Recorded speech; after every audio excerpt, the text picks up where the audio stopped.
Hi, I'm Mike, 20 male.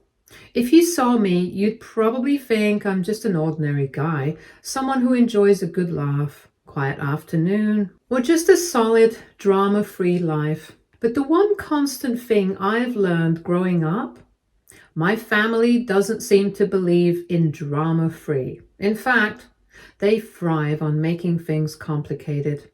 So the big family Christmas dinner was coming up. This is an event that happens every year, a time when my parents put on this extravagant display of love and generosity, but only for the people they deem worthy of it. Don't get me wrong, I show up, smile, and play my part. But this year was different. My parents had this big plan, this surprise that they just couldn't stop hinting at. And knowing them, I had a feeling it wouldn't be good news for me. The night started with the usual formalities. Mom and Dad, both in their finest holiday outfits, played the role of doting parents as if there were no issues between us. My adopted brother, Sam, sat across from me, smiling away. Sam's 3 years older than me, adopted into the family when he was just a baby, and he's always been the golden child. To my parents, he could do no wrong. Me, though? They've never tried to hide how they feel. So there we were, halfway through dinner when my parents got up for their big speech. I kept eating, pretending to ignore them, hoping this speech would be like all the others they'd made before, just a lot of praise for everyone but me. But then they announced it. My mom cleared her throat, her voice echoing through the room with this fake warmth that only people who knew her well would recognize. She and my dad launched into a long speech about family values and overcoming challenges together. They kept throwing side glances at Sam, who nodded along like he already knew what was coming.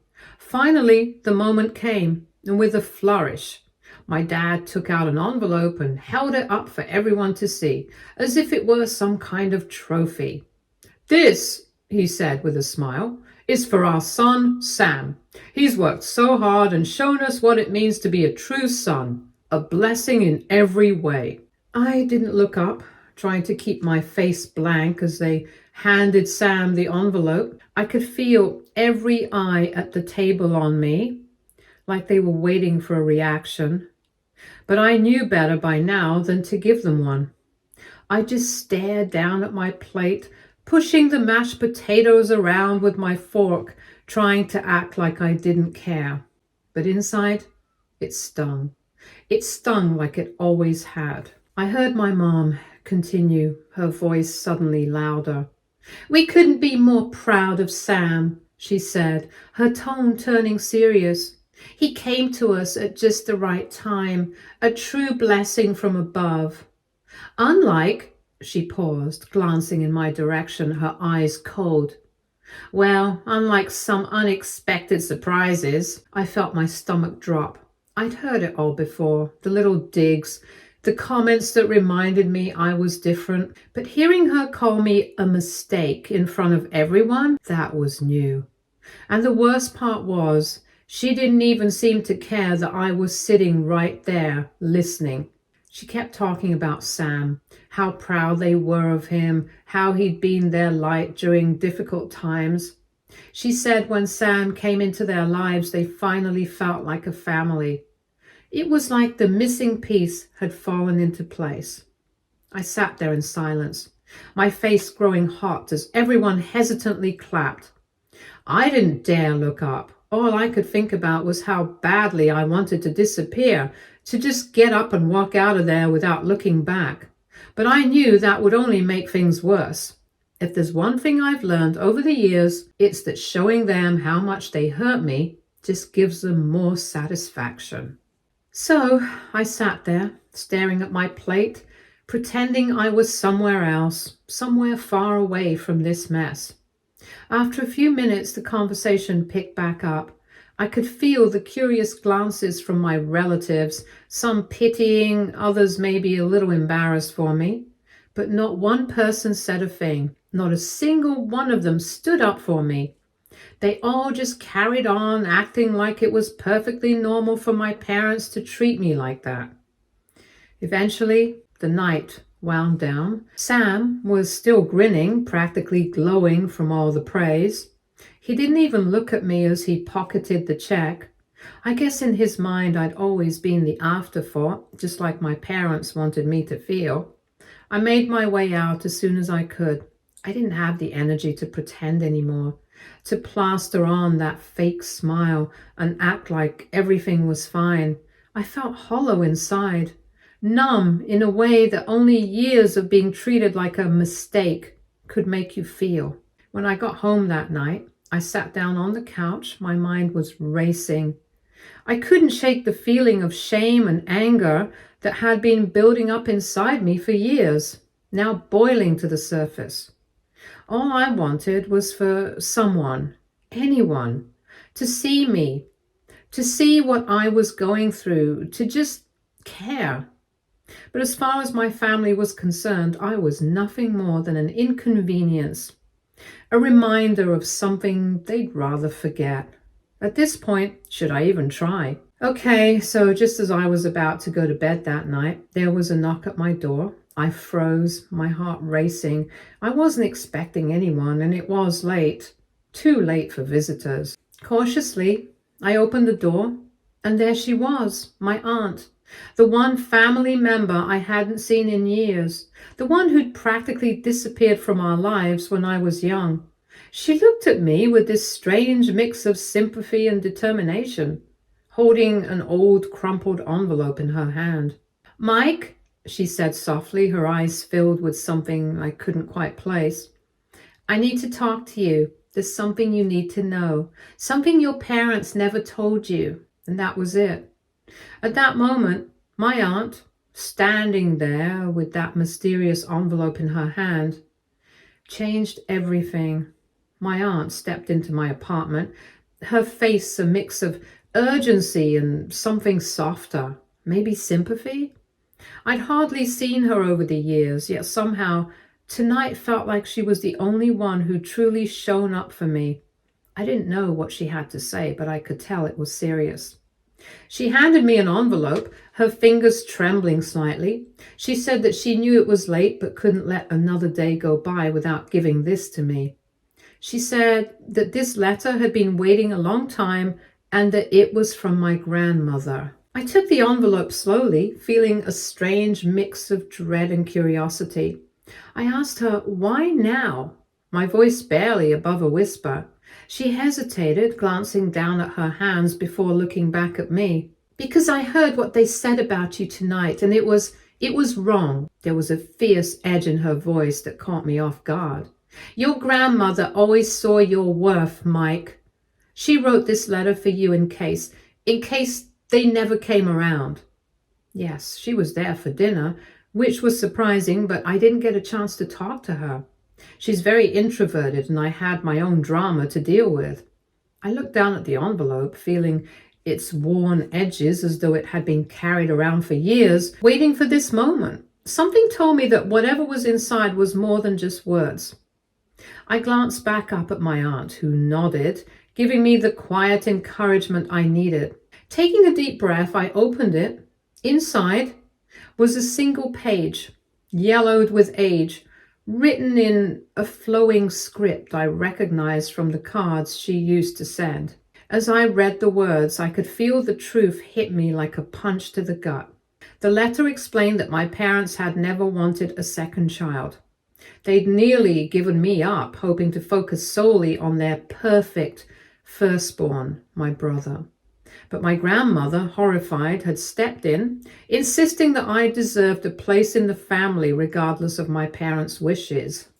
She had even quietly helped financially over the years, keeping me clothed and fed when my parents fell short. It made my heart ache to think she'd been the one holding me up all this time. But there was more. My grandmother had set aside a trust for me, a substantial one, apparently, with instructions that I was to receive it when I turned 21. She'd been afraid that my parents might interfere, so she'd left it in my aunt's hands, with strict instructions that I'd get it when the time was right. My head was spinning. All my life I'd sensed something was off, that I was a burden rather than a blessing.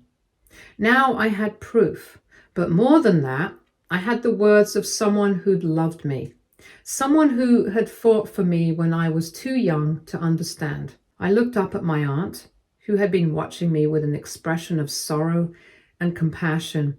I asked if this was really true, my voice wavering. She nodded, reaching out to touch my shoulder. She said that my grandmother loved me deeply, even if my parents didn't show it. She saw my strength, my kindness, and she knew I deserved better. The realization hit me like a wave, and I struggled to keep my composure. All those years, I'd felt alone in that house, like an outsider looking in. But knowing my grandmother had been there, silently fighting for me, gave me a feeling I'd never felt before. My aunt squeezed my shoulder, grounding me back in the moment. She said that I was not alone and that I had her, and that if I needed anything, she's here.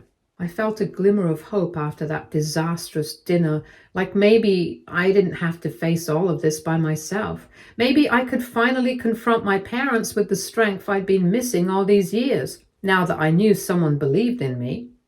I folded the letter carefully, holding onto it like a lifeline.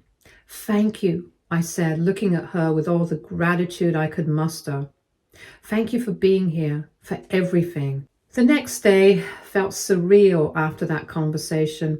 I spent most of it processing the revelation from my aunt.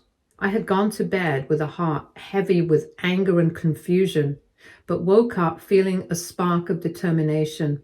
For the first time, I had something to fight for: my self-worth, my future, and the truth. It was like the clouds had finally parted, revealing a path I never knew existed. As I got ready for dinner at my parents' house, I felt a mix of anxiety and resolve. I was nervous about facing them, especially after everything my aunt had revealed. The holiday spirit felt oddly stifled by the weight of what I now knew. My parents were going to act like everything was normal, but I could sense the tension simmering just beneath the surface. I could almost feel the electric charge in the air, as if the very atmosphere knew a storm was brewing. When I arrived, the decorations sparkled cheerfully in the light. Brightly colored ornaments hung from the tree, and the scent of roasted turkey wafted through the air. I could hear my mother bustling around the kitchen, laughing and chatting with my father. It was a stark contrast to the turmoil roiling inside me. I had spent my entire life trying to fit into this picture-perfect family, but now I felt like an imposter, ready to tear the facade apart. During dinner, the tension escalated, and I became hyper-aware of my parents' behavior. My mother was trying too hard to maintain a facade of normalcy, cracking jokes, making small talk, but her eyes darted nervously towards me, betraying her unease. My adopted brother sat across from me, blissfully unaware of the chaos that was about to erupt. He dug into his plate, seemingly enjoying the moment, and I couldn't help but feel a surge of resentment. It was as if he was living in a different world, one where our parents only cared about him. As my father cut into his meal, he asked if I'd received any job offers yet, his tone casual but laced with mockery. The question was just another reminder of how he saw my so-called failures, and it took everything in me not to roll my eyes. It was as if they expected me to be grateful for whatever crumbs they tossed my way. I told him I was still looking, forcing the words out, feeling the familiar pressure build in my chest. My mother chimed in, saying I should take my time, her voice dripping with insincerity. She added that they wouldn't want me rushing into anything permanent, the emphasis on that word hitting me hard, and I fought to keep my composure. In that moment, I decided I'd had enough. I put my fork down, looked directly at them, and said there was something I needed to discuss. The atmosphere changed instantly. My parents exchanged a look, and I could almost sense their silent panic. My mother, trying to sound nonchalant, asked what was going on, but I saw her hands tremble slightly. I told them I'd spoken to Aunt Linda the day before. Their faces drained of color. The mere mention of her name seemed to strike a nerve. I added that she'd shown me a letter from Grandma that explained everything. Their expressions hardened, but I pressed on, saying that Aunt Linda had told me how they'd never wanted me, how they'd almost given me up for adoption because I was a mistake, and how Grandma had fought for me because she believed I deserved love. My father scoffed, but I ignored it, determined to speak the truth that had been hidden from me all this time. I went on, saying that Grandma had even set up a trust for me, something they'd kept from me my entire life. I told them how they'd made me feel worthless, like I was never supposed to be here, but that Grandma had believed in me and made sure I'd have something of my own. My mother's face turned crimson, and for a second I thought she might explode. She snapped that I was making a scene over nothing, that this wasn't the time or place. Her voice was loud, laced with anger, but I wasn't backing down. I told her it wasn't anything, reminding her that she'd called me a mistake and that I was done being her punching bag.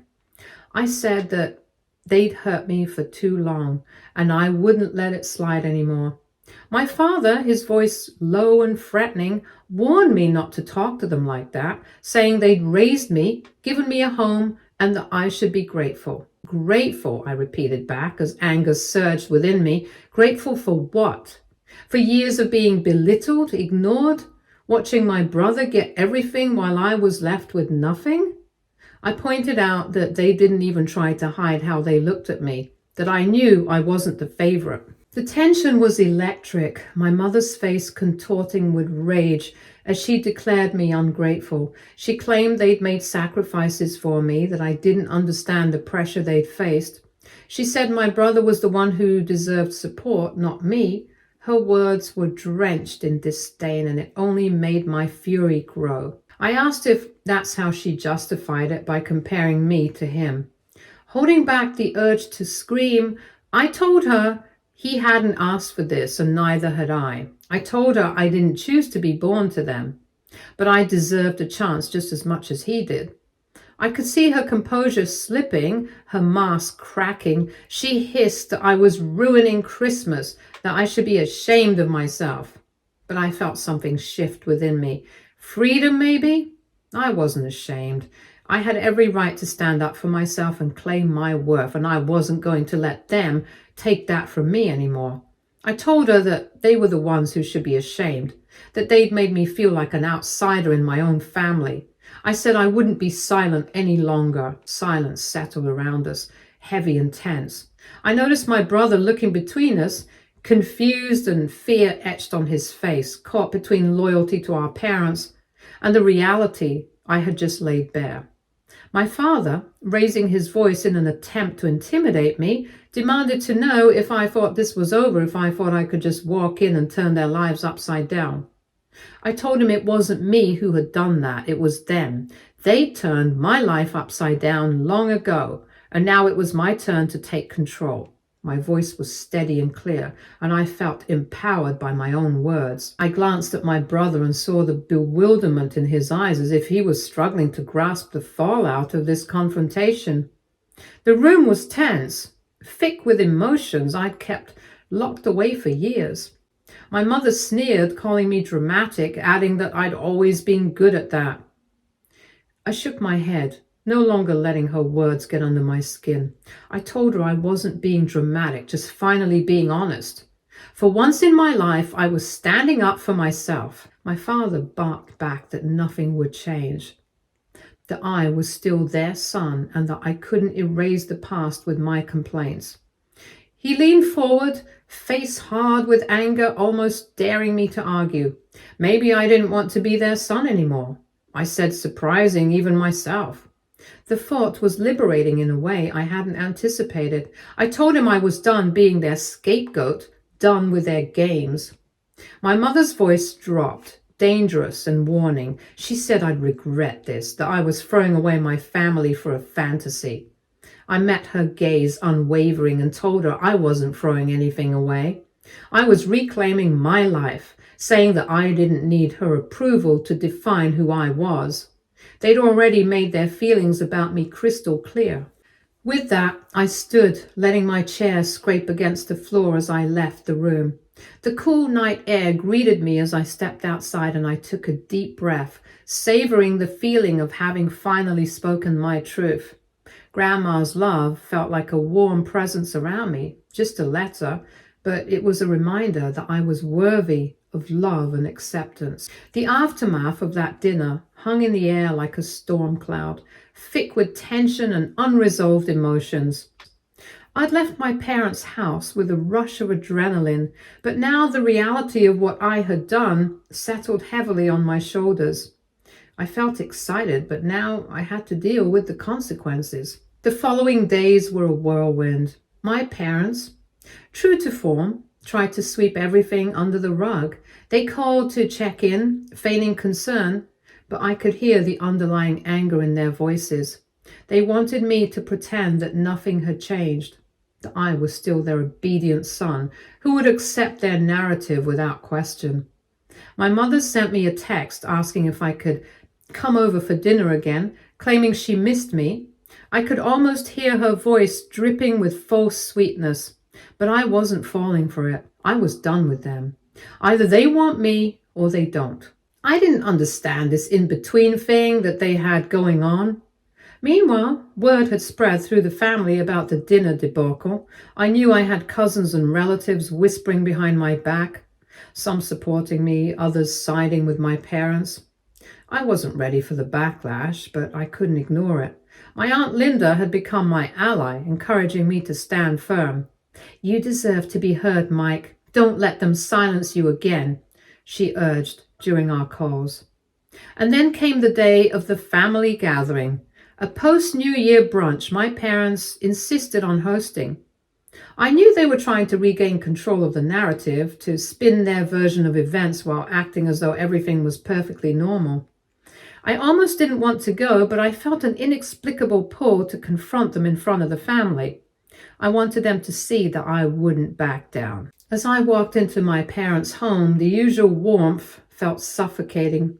The table was laden with food, but the atmosphere was charged with a tension I could taste. My parents wore forced smiles as they greeted the guests, but I noticed how they avoided looking at me directly. My heart raced.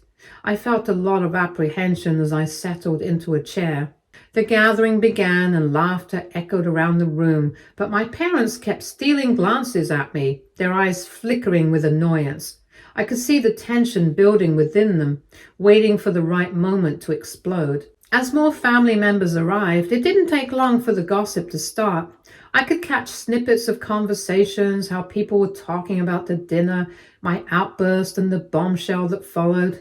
My brother had let it slip to a cousin of ours. It was surreal to hear my name being tossed around, but I welcomed it. The moment my uncle brought up the letter from Grandma, I saw my parents tense up.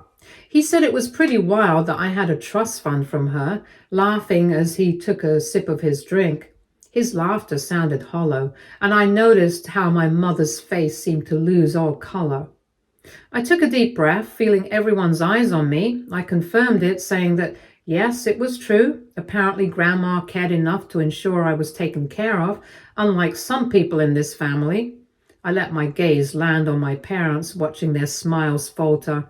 I added that it wasn't surprising they hadn't wanted me to know. The room fell silent and all eyes turned towards my parents. My mother's jaw clenched and my father shifted uncomfortably in his seat, growling that this wasn't the place for such things. But I wasn't going to let them silence me anymore.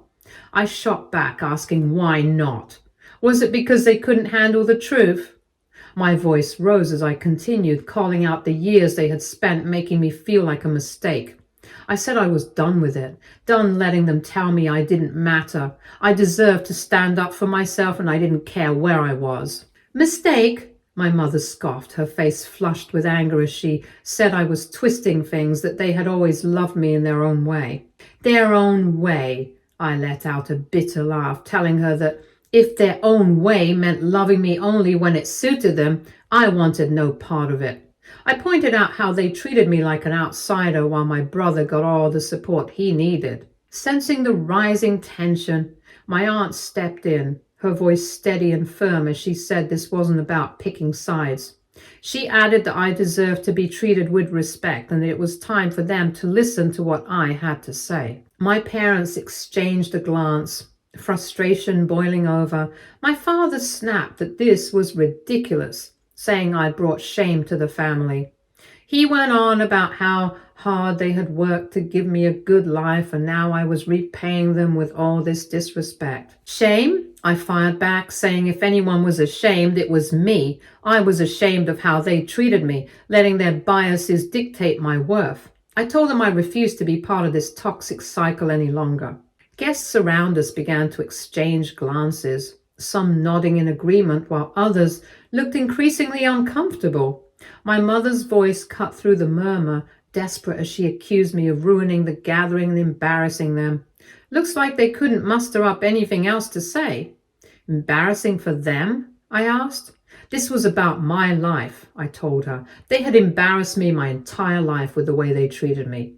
I said I was done being family, done with the silent shame they'd inflicted on me. My father glared, his tone darkening as he called me a boy throwing a tantrum, saying I couldn't understand the sacrifices they had made for me. No, I said. They were the ones who didn't understand. They'd manipulated and belittled me all my life to protect their image, but I was no longer theirs to control, and I wouldn't let them dictate my life anymore. That was when the chaos erupted. A few cousins started backing me up, voicing their own frustrations over how my parents had favored my brother all these years.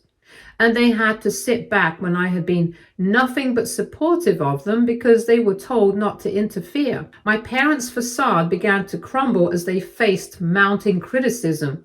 They tried to push back, to deny it, but their words rang hollow against the growing support I felt around me. One cousin spoke up, saying they'd always pitted us against each other, and it was time they faced accountability. My aunt's presence beside me felt like a shield bolstering me as I stood my ground. I told my parents they'd built their lives on lies and favoritism, and I was finishing letting them determine my worth. I wouldn't be a pawn in their game any longer. What else could I call it if not a game? My mother's face twisted in rage, and she tried to shout over the crowd, accusing me of tearing the family apart. She insisted I wasn't thinking straight. I told her I was thinking more clearly than ever, and I was ready to expose the truth no matter how ugly it got. I was a grown man, no longer the scared child they tried to mold and control. I was a grown man, finally free to reclaim my life. The days following the family gathering were a whirlwind of emotions. I felt lighter, almost giddy. However, it didn't take long for the realities of family dynamics to resurface, and soon I found myself facing a different kind of battle. It was a Friday afternoon when my phone buzzed with a familiar number, my brother. A wave of anxiety washed over me as I contemplated whether to answer. After everything that had happened, I wasn't sure what he wanted. Finally, curiosity got the better of me, and I picked up the call. He said that he needed to talk to me. I replied coolly, asking what he wanted. He told me that things had been crazy since Christmas, but he really needed my help. There was a note of desperation creeping into his voice as he asked if I could lend him some money, explaining that he couldn't go back to Mom and Dad right now because they were freaking out over me. I hesitated. I asked him if he really thought I would give him money after everything that had happened. What had he spent his check on? He sighed, frustration palpable in his tone as he admitted he had spent it. He said it was supposed to help him get on his feet, but he had gotten caught up in his girlfriend. Caught up? I shot back, unable to contain my anger. You spent $20,000 on your girlfriend and yourself? You're asking me for money after you blew through your savings? That's ridiculous. He replied that he hadn't thought it would go this way. He thought he'd have a job by now, but it hadn't worked out. His voice was rising with urgency as he said he just needed a little help. If he didn't pay his rent, he was going to get kicked out. He begged me not to let Mom and Dad find out he was struggling because it would ruin him. The irony of his plea hit me like a ton of bricks. I thought back to the dinner and to my parents' indifference as they handed him that check while calling me a mistake. I told him that he thought I would rescue him from his own mess after everything he had put me through. He was silent for a moment, and I could practically hear the gears turning in his head. He finally said that he hadn't meant to take it all for granted and he just needed me to help him out this once. "I'm your brother," he insisted. I snapped that he had made it pretty clear where he stood. He had chosen to blow through that money on things he wanted instead of saving for what he needed. I told him he didn't get to come crawling back to me just because he was in a tough spot. He begged me not to do this, saying I couldn't just let him fail like this. It wasn't fair. Fair? I felt my voice rising, emotion boiling over, and I asked him if he thought any of this was fair. He had everything handed to him on a silver platter while I had fought for every scrap of dignity. I said he was the one who needed to face the consequences of his choices. He shifted his tone, saying he was asking me to save his face. He couldn't go back to Mom and Dad and handle their disappointment.